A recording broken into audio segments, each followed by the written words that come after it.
Hey Seeker! Today we'll talk about the easiest strategies to invest in your wallet. Show me the money. I am your host, Luca Nicora. Welcome to And Now What? Wait, isn't this channel about mental health? Like, I don't want to talk about money. Money is not like what makes you happy, okay?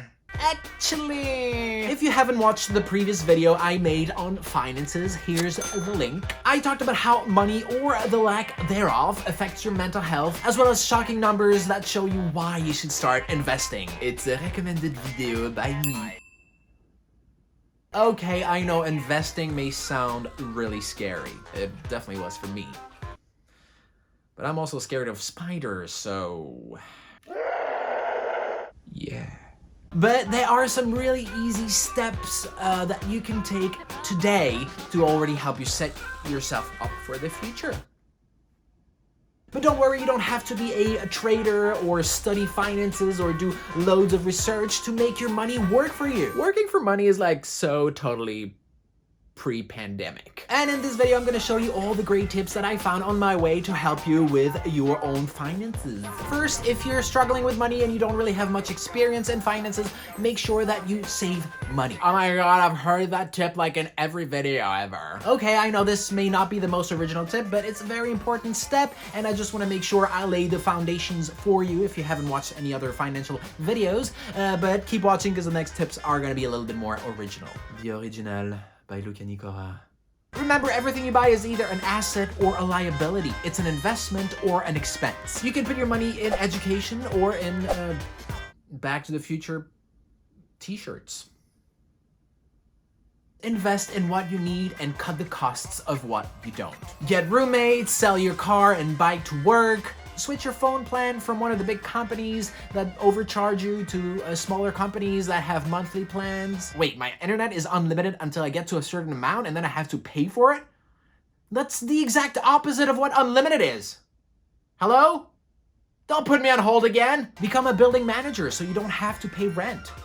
I've done that. That's a really good way to save money. If you're not making much money, you can get support from your local government. They can cut off certain expenses in your gas and electricity bills, and you can even get reductions on your internet bills. It's really easy. You can apply online and check on Google wherever you live to see if they provide that in your region. Take advantage, honey baby. One thing I noticed real quick is that bank accounts are not all equal. So check with your bank accounts to see that they're not charging you ridiculous fees for no reason, like not having enough in your account. Why do you charge fees for people who don't have money? That doesn't make sense. Not cool, guys. Try to get savings accounts with high yields, like 0.5% if you can. And since there is a 2% inflation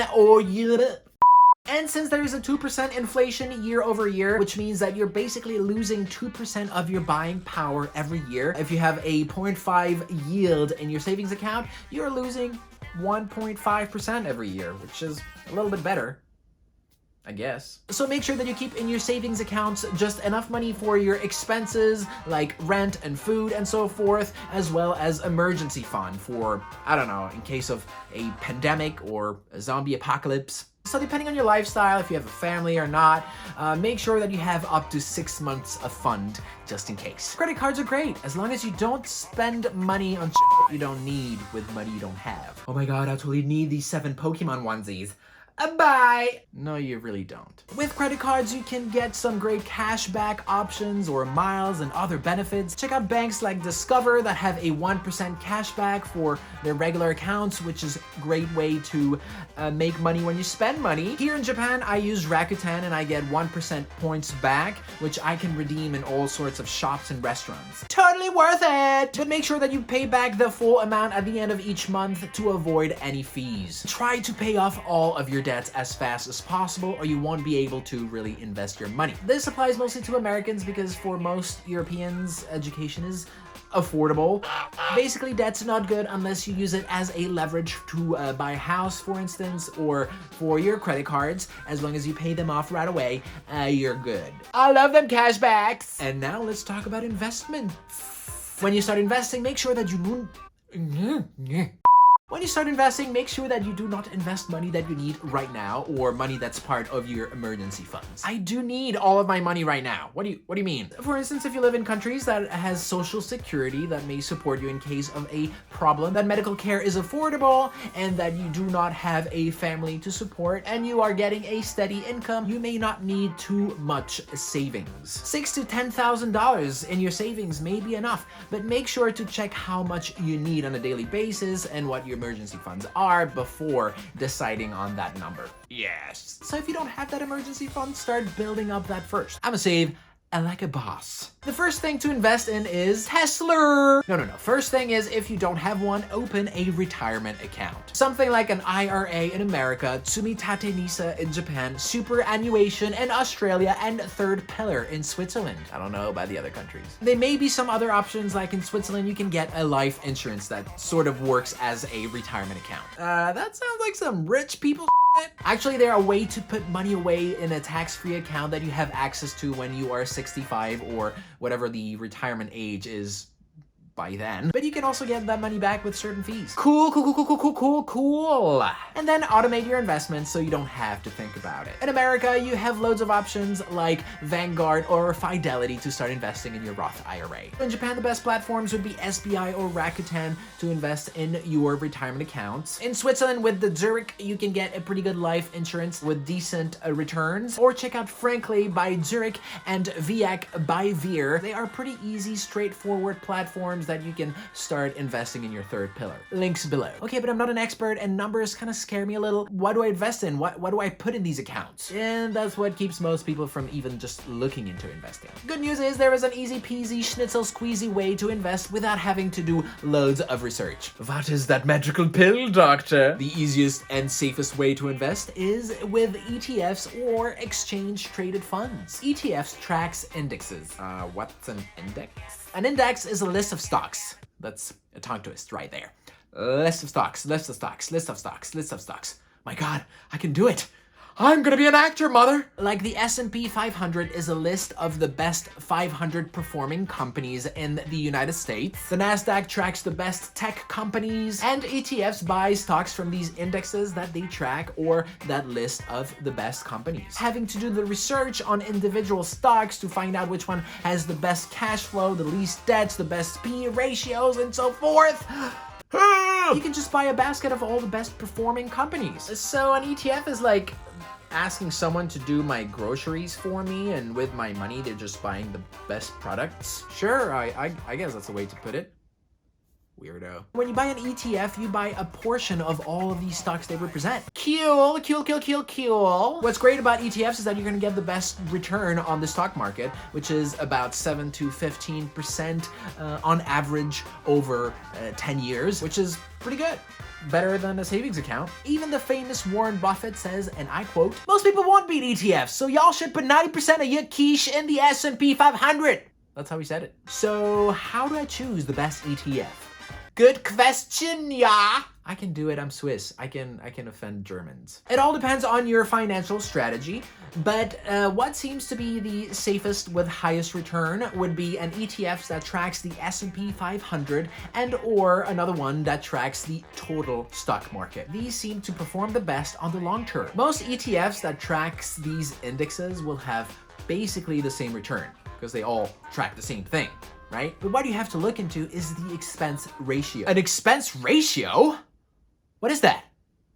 And why do I sound offended? When you buy an ETF, since you do not personally do the transactions, you do have to pay some fees. So some of these ETFs have as much as 0 to very little expense ratios, like Fidelity Zero Large Cap, Schwab S&P 500 is at 0.02%, and Vanguard S&P 500 has a 0.03% expense ratio. Some good resources to check ETFs' performances as well as their expense ratio would be morningstar.com or the Yahoo Finance app, or even ETF.com. Some ETFs that look pretty good to me. Fidelity 500 Index Fund, or Psychs. It pays a 1.24% dividend per share and has a 0.015% expense ratio. That means that for every share you own quarterly, which means 4 times a year, you will get a 1.24% minus that 0.015% back. It has a 5-star rating on Morningstar, which is pretty good, and has an about 16% return year over year for the past 10 years.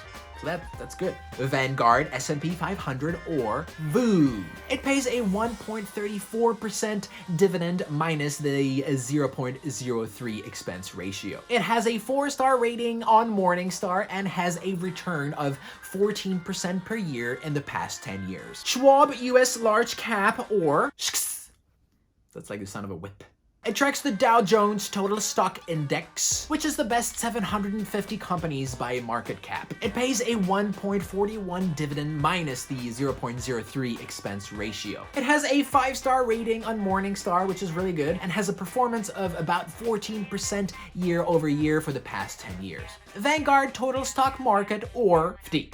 It pays a 1.26% dividend per share minus the 0.03% expense ratio. It has a 4-star rating on Morningstar and has a 14% return year over year for the past 10 years. Of course, make sure that you do your own due diligence before making any purchase, but these look pretty good to me. And where do I buy these ETFs? If you live in the US or are a US citizen living outside of America, you can invest in Robinhood or Webull or public.com. There are a lot of platforms, but me as a Swiss person, I cannot use these platforms. And if you live in Switzerland, you can use Swissquote, which is a very famous company that has an app called if you're French, you say you. I don't know. In English would be yeah. But you can invest on that app with very low fees, which is pretty good. They don't have all the ETFs yet that I would like to invest in, but they have some pretty good ones. They have an ETF made of the best European performing companies, another one of the best global companies, and another one with the best Swiss companies. But you can also use other platforms like Interactive Broker, eToro, or DeGiro. Check them out, check their fees, and choose what is best for you. I personally use Passfolio so I can trade for free, but unfortunately they do not have ETFs available for Swiss people. Why Passfolio? Why? Why don't you want to make it easy for me? There's got to be some kind of regulations, I don't know. But if you're in Brazil or some other countries that has Passfolio, you may be able to buy ETFs. Check links below to get $100 of free stock in some of these apps I've mentioned. Okay, but what if I don't want to pay any expense ratios and I already maxed out all of my retirement accounts and stuff? What if I want to, choose my own companies? The next thing you can do, and that is totally optional because you are already diversified. What is that? You are already diversified in all these different assets and you are investing in the best, safest way. You can pick and choose the best performing companies on your own. Another word for best performing companies is blue chip companies. Fish and blue chips, please. Terrible imitation of an accent. I'm sorry if I've offended anyone. Why am I still doing it? Blue chip companies are internationally renowned companies that have been performing really well for a certain amount of time and who often offers a dividend, which is great if you want to develop passive income sources. Making money while asleep? Yes, please. And if you live in Switzerland and don't have to pay any capital gain taxes, growth stocks are great to build your wealth. So who are these bosses companies that pay dividends, you ask? The first contestant is Johnson & Johnson, ticker symbol J&J. They have been paying dividends for only 59 years. Pretty good. And that's with going through all these up and downs of crashes and so forth. Good job, Jins. They pay a 2.59% dividend, which is pretty good. They have a 40.86% payout ratio. Below 60% is considered healthy for most companies. It has a PE ratio of about 24, which is a bit high. We want that to be closer to 15. At the moment, it is recommended by analysts. Microsoft, ticker symbol MISFT. They pay a 0.74% dividend, which is pretty low, but that is not unusual for tech companies who tend to focus on growth. They have a 25% payout ratio. The PE is a bit high at 37, and it is a strong buy according to analysts. So that's pretty good. Amazon, ticker symbol Amazon. That works. They don't pay dividends, but have a pretty good growth. It grew over 300% in the past 5 years. It has a target price at about $4,000 and is currently at a discounted price of $3,488 at the time of recording this video. So now, if you want to reproduce the S&P 500 like me, you want to diversify and get stocks from all the different categories. But not all are equal, so here is the breakdown. And feel free to screenshot this. Basic materials, 2.27%. Consumer cyclical, 12.01%. Financials, 14.2%. Real estate, 2.58%. Consumer defensive, 6.32%. Healthcare, 13.1%. Utilities, 2.43%. Communication services, 11.14%. Energy, 2.84%. Industrials, 8.86%. Tech, 24.24%. If you want me to talk more about the numbers to look at when you are picking individual stocks, let me know down in the comments. The other popular class of assets to invest in is bonds. My name is Bonds. Government bonds. Bonds are usually considered as investments in a government. But at the moment, bonds don't offer much of a yield, so yeah. Because it's not really exciting right now, if you want to know more about that safe-ish investment, you can make your own research. Now, one of the best potential return you can ever get is with cryptos. Not the Bitcoin, it's too volatile. Well, volatility is not necessarily a bad thing. I am buying the dip. Remember, most wealth is created during a crisis, when everything is at a discount. Most people suggest to invest less than 10% in that asset or money that you are okay losing. That said, I have more than 10% invested in that asset because I really do believe in it. Now, not all cryptos are equal. Want to be safe? Go for the bosses of cryptos, Bitcoin and Ethereum. Bitcoins are a legal tender in some countries like El Salvador or even some parts of America like Florida. Anything is possible in Florida. And some huge companies like Tesla, PayPal, and more are buying a lot of them. It has a market cap of 1.1 trillions of dollars. That's a lot of dough. And most analysts look at an asset's growth in the past 5 to 10 years, and Bitcoin has been evolving really well in the past 13, so that's a good sign. Bitcoin is often called the digital gold. Have you heard of the 5 qualities of money? Durability, portability, divisibility, uniformity, limited supply, and acceptability. And Bitcoin does these things even better than gold. It's indestructible unless you destroy the internet. It is easy to carry because it is online. It's even more divisible than money.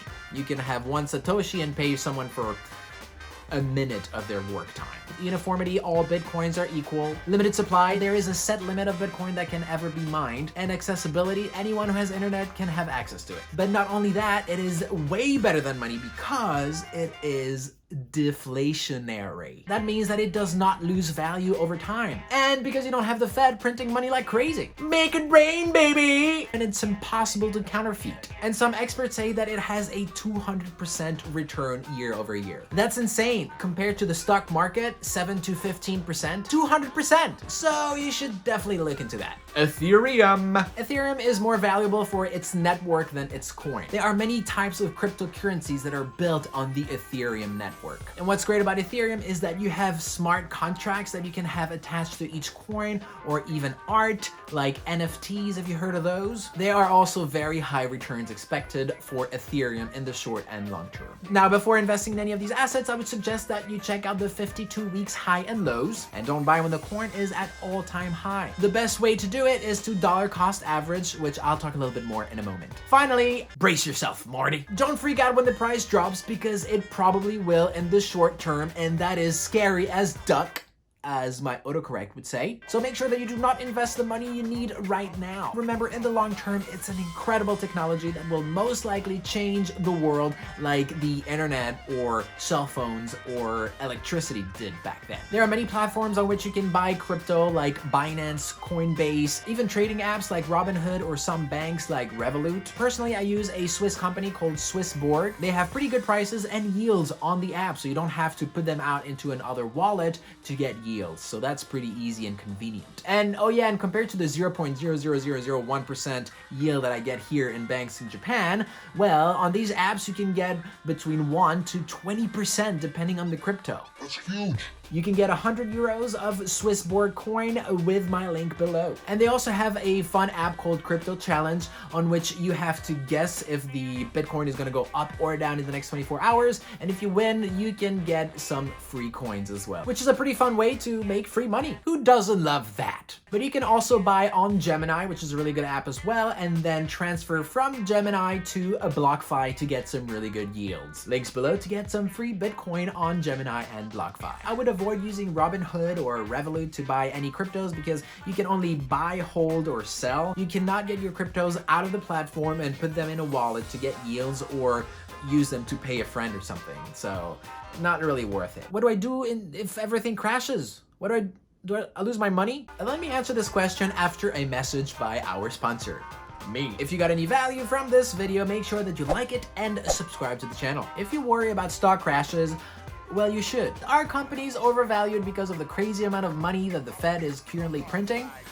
Most probably. The thing is, it's quite impossible to predict when a crash is gonna happen, but one is probably gonna happen soon, which is scary. To make sure that you're still making money work for you and without losing all of it in case of a crash, make sure that you dollar cost average, which means putting small amount of money over time in companies that you believe the most. And when the crash happens, make sure that you do have some liquidity or some cash ready to invest into those companies that you love at a discounted price. It'll be like at a salad bar. I'll have a little of these, a little of those, a little of that, and that thing over there, and that thing too.